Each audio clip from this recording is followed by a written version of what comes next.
చంద్రగిరి నియోజకవర్గం వైసీపీ అభ్యర్థిగా చెవిరెడ్డి మోహిత్ రెడ్డి నామినేషన్ దాఖలు చేశారు. వైఎస్ఆర్సీపీ చంద్రగిరి నియోజకవర్గం ఎమ్మెల్యే అభ్యర్థిగా చెవిరెడ్డి మోహిత్ రెడ్డి నామినేషన్ అట్టహాసంగా జరిగింది.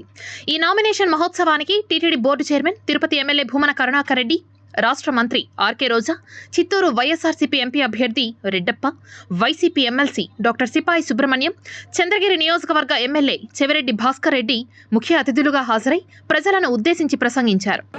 నాకు అత్యంత ఆప్తురాలైనటువంటి, నేను ఎంతో అభిమానించేటువంటి మంత్రివర్యులు రోజా గారు ఈ రోజున ముగుళిత హస్తాలతో మీ ముందు నిలబడ్డటువంటి భాస్కర్కే కాదు, నాకు కూడా బిడ్డలాంటి